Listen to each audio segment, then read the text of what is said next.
Selamat datang di channel Simar Imam. Sembari mendengarkan tinggalkan like dan komentarnya bosku. Jangan lupa pasang headset kalian. Siapkan kopi dan camilan.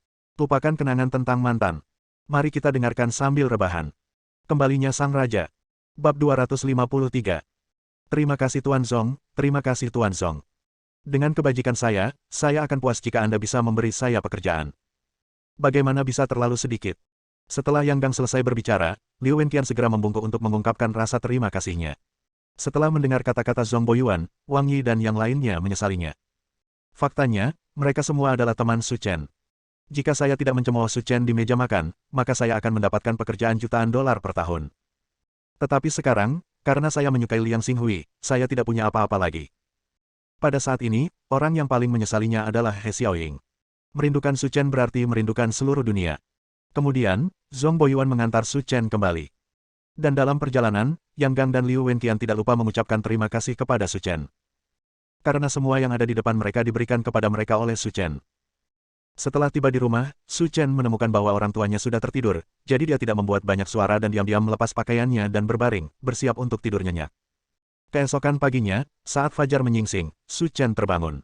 Ini baru lewat jam 6, kenapa kamu melakukan ini? Hari ini adalah hari ulang tahun kakekmu. Ada banyak hal yang harus dilakukan di dalam dan di luar. Ayo kita pergi ke sana lebih awal.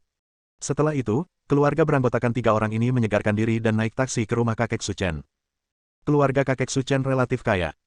Meskipun dia tidak tinggal di kota kabupaten, jaraknya tidak jauh.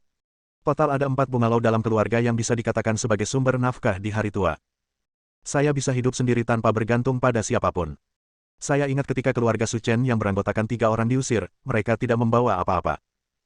Jika kakek Su Chen tidak menjual salah satu bungalow yang bertentangan dengan pendapat semua orang dan memberi mereka pinjaman untuk membeli rumah, apa yang akan terjadi pada keluarga Su Chen? Oleh karena itu, setelah bertahun-tahun, meskipun Su Chen tidak menyukai pamannya, dia selalu berterima kasih kepada kakeknya. Su Chen selalu menjadi orang yang bisa membedakan dengan jelas antara cinta dan benci. Dia tidak akan pernah melupakan orang-orang yang memperlakukannya dengan baik.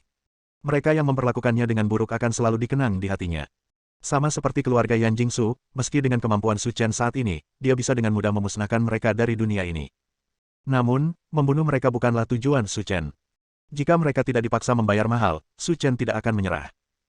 Karena berada di pedesaan, rumah kakek Su Chen memiliki lahan yang luas dan pekarangan tersendiri yang ditanami bunga dan tanaman sehingga cocok untuk para lansia. Kakek. Setelah memasuki pintu, Su Chen memimpin dengan menyapanya. Melihat Su Chen datang, kakek Su Chen, Zhao Jingde segera duduk dari kursinya. Hei, cucuku, kamu akhirnya kembali. Kakek sangat merindukanmu. Zhao Jingde memeluk Su Chen dan berkata, seolah dia tidak pernah merasa cukup. Ada hal lain yang terjadi di Linyang, jadi aku kembali sedikit terlambat. Su Chen berkata sambil tersenyum, lalu menyerahkan hadiah itu di pelukannya. Kakek, ini hadiah yang disiapkan untukmu. Kamu bajingan, kamu baru saja datang ke sini, mengapa kamu ingin membeli sesuatu? Kata Zhao Jingde. Tidak memerlukan biaya banyak. Faktanya, hadiah ini tidak dibeli oleh Su Chen, tetapi oleh Lin Ruohan sebelumnya. Akar ginseng liar dan setelan tang berwarna merah cerah. Saya harus mengatakan bahwa hadiah seperti itu paling cocok untuk merayakan ulang tahun seorang lelaki tua. Memikirkan hal ini, Su Chen merasa meskipun Lin Ruohan agak bodoh, dia bukannya tanpa prestasi. Oke, kakek akan menyukai apapun yang kamu berikan padanya. Mari kita duduk di kamar sebentar dan minum bersama kakek saat makan malam nanti. Bagus. Setelah itu, Su Chen dan kakeknya pergi ke rumah untuk mengobrol, sedangkan orang tua Su Chen duduk di samping, mencuci dan memetik sayuran, serta menyiapkan bahan untuk memasak. Sekitar 1 jam kemudian, suara pengereman terdengar di luar, dan sebuah Volkswagen Magotan hitam terlihat diparkir di depan pintu. Kemudian, saya melihat pasangan parubaya keluar dari mobil. Pria yang mengenakan pakaian kasual, perut buncit, dan kepala gundul itu masuk.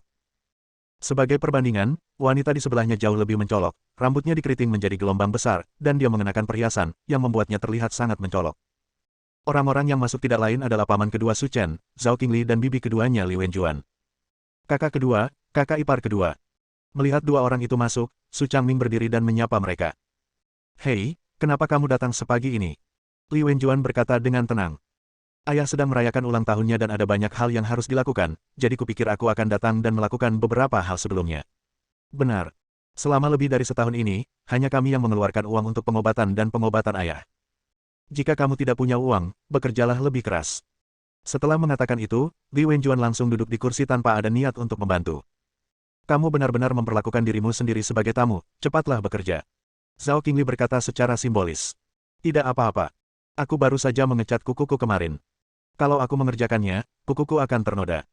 Melihat seseorang keluar, Zhao Jingde juga keluar rumah dan berkata sambil tersenyum. Anak kedua ada di sini. Zhao Qingli mengangguk, lalu membantu Zhao Jingde ke samping. Hei, bukankah ini Su Chen? Kita sudah 3 tahun tidak bertemu dengannya. Kenapa dia masih sama seperti dulu? Dia lemah dan tidak memiliki kejantanan sama sekali. Li Wenjuan berkata dengan marah. Mungkinkah menjadi maskulin dengan punggung kuat sepertimu? Su Chen berkata dengan tenang. Su Chen, dia bibi keduamu, bagaimana kamu bisa berbicara? Zhao Qingli berkata dengan ekspresi tidak senang. Hanya mengatakan yang sebenarnya. Su Chen duduk di samping dan berkata dengan tenang. Su Chen, aku pikir kamu sudah berada di luar sana selama 3 tahun dan memiliki pemahaman tentang cara-cara dunia, tapi aku tidak berharap kamu masih begitu berbudi luhur. Itu benar-benar sesuai dengan pepatah lama, seekor naga melahirkan naga, burung phoenix melahirkan burung phoenix. Anak tikus bisa menggali lubang, apalagi tikus. Kamu sudah ada selama 3 tahun, bahkan jika kamu sudah ada selama 30 tahun, kamu mungkin akan seperti ini. Su Chen mengangkat sepasang alis berbentuk pedang, dan dengan cahaya dingin, dia langsung mengunci Zhao Qingli dan mengucapkan kata demi kata. Kamu, katakan lagi. Tiba-tiba, tubuh Zhao Qingli membeku di tempatnya, seolah-olah dia berada di dalam gua es. Dia sangat ketakutan oleh Su Chen sehingga dia bahkan tidak berani bernapas. Ini seperti jika Anda mengucapkan sepatah kata pun, Anda akan ditelan kematian. Pada saat ini, tawa hangat lainnya datang dari pintu dan berkata, Kupikir aku yang pertama datang, tapi aku tidak menyangka kalian tiba sebelum kami. Ini masih terlalu dini. Bab 254. Mendengar suara itu, keluarga Zhao berbalik dan melihat. Pasangan parubaya lainnya masuk. Dan mereka yang masuk tidak lain adalah kakak perempuan tertua Zhao Qingning, Zhao Qingkai, dan kakak iparnya, Sun Yuanfang. Begitu mereka memasuki pintu, mata Zhao Qingkai dan Sun Yuanfang tertuju pada Su Chen. Tapi pandangan itu hanya sekilas. 3 tahun lalu, Su Chen pergi menjelajah, mengira dia bisa membuat dirinya terkenal, tetapi melihat penampilannya, Zhao Qingkai dan istrinya langsung kehilangan minat. Mereka sepenuhnya merupakan 2 tingkat kemanusiaan, tanpa bahasa yang sama dan tidak ada yang perlu dibicarakan. Adapun Su Chen kembali ke sekolah, Zhao Qingning tidak memberitahu siapapun. Karena dalam hatinya dia juga tahu bahwa jika dia pergi bekerja selama 3 tahun dan sekarang kembali sebagai murid pindahan, nilainya tidak akan bagus. Tapi tidak ada yang bisa dilakukan Zhao Qingning. Dalam masyarakat saat ini, jika Anda tidak memiliki ijazah sekolah menengah atas, pasti akan lebih sulit mencari pekerjaan di masa depan. Oleh karena itu, Ibu Su tidak menyangka Su Chen mendapat nilai bagus begitu saja. Jika Anda cukup beruntung untuk diterima di universitas, itu akan menjadi asap yang keluar dari kuburan leluhur keluarga Su lama dan keluarga tua Zhao. Xiao Chen sudah kembali, kata Zhao Qingkai dengan tenang, dan hanya menatap mata Su Chen dengan kelopak matanya. Namun, setelah beberapa detik, Su Chen tidak menjawab dan terus membujuk anjing itu di halaman. Jelas sekali dikatakan bahwa Zhao Qingkai tidak semenarik anjing itu. Su Chen, apa yang kamu lakukan? Pamanmu sedang berbicara denganmu. Apa kamu tidak mendengarnya? Sun Yuanfang berkata dengan tingkat desibel yang lebih tinggi. Apakah Anda rabun jauh atau menderita astigmatisme? Jika saya tidak kembali, Anda tetap tidak dapat melihatnya. Su Chen berkata sambil mengelus kepala anjing itu. Su Chen, ada apa denganmu? Tidak apa-apa melihat pamanmu tidak berinisiatif untuk menyapa. Dia sangat kasar. Dia bahkan tidak memiliki sopan santun dan rasa hormat yang paling dasar. Melihat Su Chen, Sun Yuanfang menarik lehernya dan berteriak. Berhentilah memperlihatkan wajahmu sendiri, aku sama sekali tidak menganggapmu sebagai milikku. Mendengar ini, Sun Yuanfang langsung menjadi marah, menyingsingkan tangan dan lengan bajunya dan berkata. Su Chen, izinkan saya memberitahu Anda, paman Anda sekarang adalah Direktur Biro Kesehatan Kabupaten Anhe, dan seluruh Kabupaten Anhe menjilatnya. Kami merasa kasihan kepada Anda, dan awalnya kami berencana mengatur pekerjaan penjaga keamanan untuk Anda. Pekerjaan penjaga keamanan sangat bagus, tapi Su Chen kita tidak layak melakukannya. Ayo kita lakukan untuk putramu. Siapakah Zhao Qingning? Di Kabupaten Anhe, dia adalah dewa kartu terkenal di 8 desa sepanjang 10 mil. Kalimat ini hampir membuat Sun Yuanfang marah setengah mati. Oke, berhentilah berdebat. Apakah kamu di sini untuk merayakan ulang tahunku, atau kamu di sini untuk membuatku marah? Setelah Zhao Jingde meneriakinya, semua orang di halaman berhenti berbicara. Saya takut saya akan membuat orang tua itu sakit. Setelah itu, ketiga keluarga menjalankan urusan mereka masing-masing dan menyiapkan meja makan untuk merayakan ulang tahun Zhao Jingde. Ayah, Hongbo kita sedang belajar di luar, jadi dia harus datang nanti.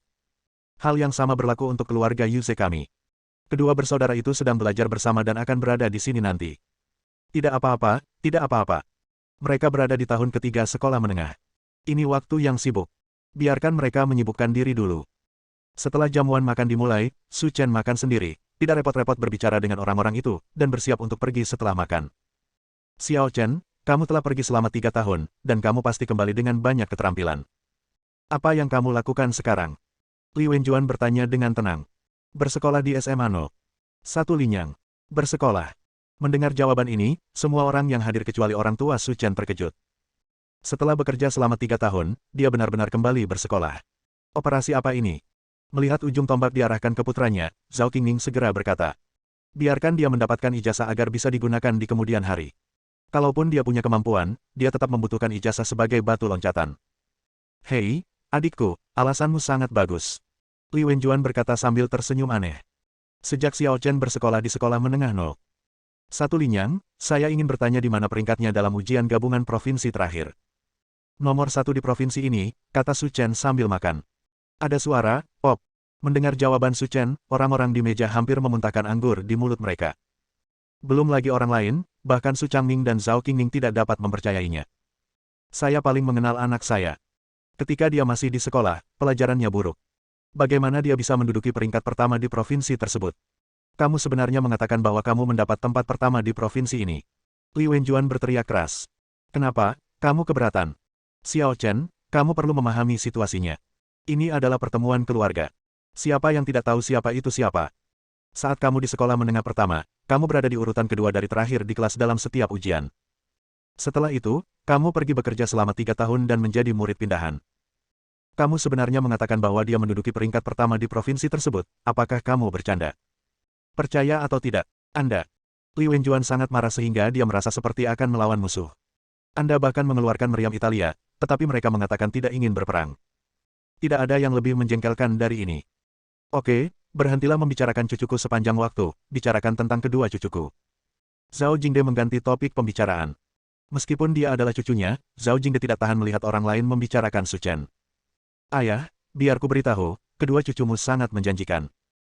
Dalam ujian gabungan provinsi terakhir, kedua bersaudara itu, yang satu menduduki peringkat ke-8 di sekolah, dan yang lainnya menduduki peringkat ke-9 di sekolah, dan keduanya menduduki peringkat 300 teratas siswa di provinsi Jiangnan tidak akan kesulitan masuk ke universitas bergengsi, kata Li Wenjuan.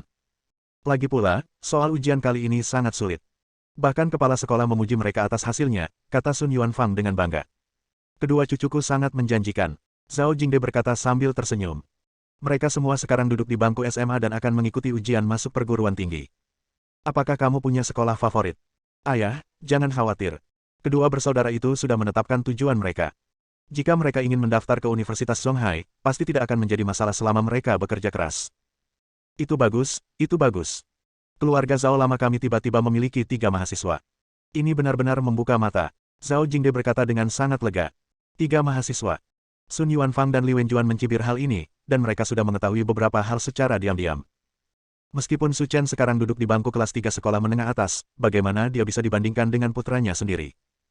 Dia hanyalah murid pindahan, dan jika dia bisa masuk ke perguruan tinggi junior, itu karena kuburan leluhur keluarga Su yang lama sedang merokok. Dia bahkan berbicara tentang pergi ke perguruan tinggi, sungguh sebuah lelucon. Bersambung.